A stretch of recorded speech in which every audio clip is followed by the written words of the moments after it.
मस्जिद गया कि वो सैयद कमर हैदर जो अभी मीडिया पे भी आपको दिख रहे हैं चैनल पे, और उनके एक भाई हैं कमर हैदर, ये दोनों जुल्फ़िकार हैदर के पुत्र हैं जो मस्जिद के किराएदार हैं। मस्जिद से एक मामला है कि उनको किराएदार उनका मकान खाली कराने की बात की गई थी, उनको नोटिस दिया गया था खाली करने के लिए, वो खाली नहीं कर रहे हैं और हाई कोर्ट चले गए थे। हाई कोर्ट से वापस आके अभी वो उसके बाद वो जो है ना किराया देते हैं, 1 साल हो गया अभी तक कोई किराया मस्जिद को नहीं दे रहे हैं और किराया भी नहीं दे रहे हैं और तरह तरह के लोग गालियां अंजुमन के नाम से, अंजुमन के मेंबरान को, कमेटी को भद्दी भद्दी गालियां, बुरे बुरे आपत्तिजनक, किसी के खिलाफ भी आरटीआई जाके दाखिल कर देते हैं। कुछ मतलब परेशान करना, उनका मेंटली टॉर्चर करना उनका काम रह गया है। मेंटली टॉर्चर कर रहे हैं बस, और कुछ नहीं है। यही सब मामला चल रहा था सारे हमारे लिए, इनके लिए, जिसकी व्हाट्सएप स्टेटस पे सारी डिटेल आपको दी गई है। इसमें इस व्हाट्सएप स्टेटस पे डाल रहे हैं आप भद्दी भद्दी गालियां, तो हम लोग कितना बर्दाश्त करेंगे। इसलिए जुमा के दिन हम लोगों ने बैठ के कह दिया कि भाई अब हम लोगों से इस कमेटी में रहना नहीं है, नहीं रह पाएंगे, काम नहीं कर पाएंगे, हम लोग छोड़ रहे हैं। और इसके बाद जो है पब्लिक समझे कि वो नई कमेटी अपना चुन ले। लेकिन इस बात से जो है पब्लिक ने भी में भी गुस्सा था कि आखिर ऐसा इन लोगों के साथ क्यों किया जा रहा है किराएदार के जरिए, और उन लोगों को बुलाया जाए। जब बुलाने के लिए आदमी गया तो तैश में वो लड़का जो है, दोनों मिलके, दोनों भाई निकले बाहर, उनके साथ उनका साला भी था, और दोनों ने मिलके बुलाने वाले को ही एक थप्पड़ मार दिया। वहां से काम, वहीं से जो है झगड़ा शुरू हो गया और 3-4 लोग इधर से और उधर से, दोनों ओर से हाथापाई शुरू हो गई।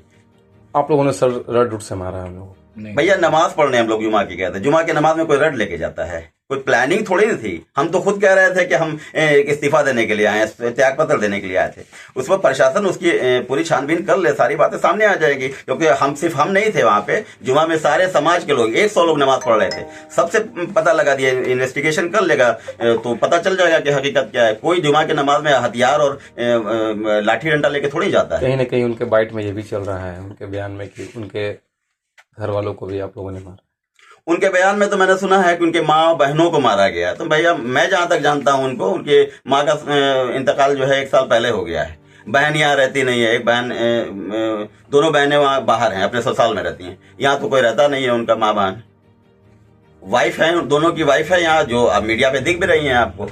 अंदर से कमर हैदर बोल रहे हैं कि हमको घर में घुस के मारा गया, बाहर वाइफ कह रही है कि नहीं हमको बुलाने के लिए आया था लड़का और उसी से बात हो गई। तो जब भैया एक बात पे रहो ना, इससे समझ में आता है कि उन दोनों ने मामला बनाया है। ऐसा मामला बना के प्रशासन के सामने, प्रशासन को भी ये चीजें देखनी चाहिए।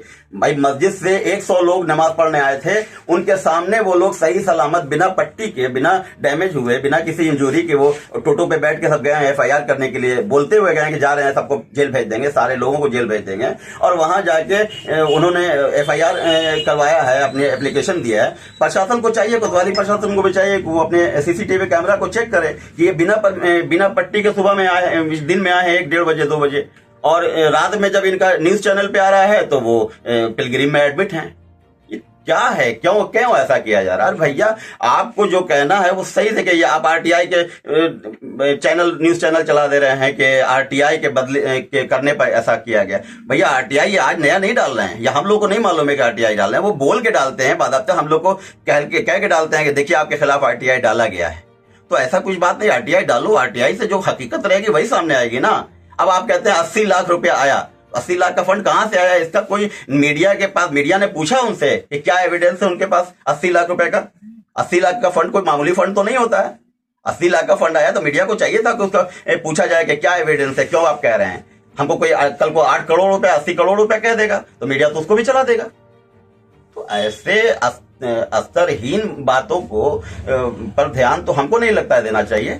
और ये सरासर फंसाया जा रहा है हम लोगों को, और टॉर्चर करने की तैयारी, क्योंकि वो मकान जो है मस्जिद का वो उनके कब्जे में दे दिया जाए और प्रशासन भी उनका साथ देके ठीक है भैया आप रहिए फ्री में, बस यही चाह रहे हैं आप, और क्या है। लेकिन मकान तो मस्जिद का है और ये सारे लोग जानते हैं, प्रशासन भी जानता है और वक्फ बोर्ड भी जानता है कि वक्फ बोर्ड की संपत्ति है शिया मस्जिद और उसका मकान, और वो किसी भी कीमत पर जुल्फ़िकार हैदर की संपत्ति नहीं हो सकती है। वो हमेशा शिया मस्जिद की संपत्ति रहेगी, चाहे हम लोग कमेटी में रहें या नहीं रहें। दूसरे लोग रहेंगे तो भी वही बात होगी, हम हैं तब भी वही कहेंगे। वो संपत्ति शिया मस्जिद की, वक्फ बोर्ड की है, वो संपत्ति जुल्फ़िकार हैदर की कभी नहीं हो सकती है। इसको कहीं पर लिख लिया जाए। क्या चाहते हैं प्रशासन से? क्या प्रशासन प्रशासन से चाहते हैं कि प्रशासन पूरी तरह से, प्रशासन पे पूरा भरोसा है मुझे, प्रशासन की हम बहुत इज्जत करते हैं।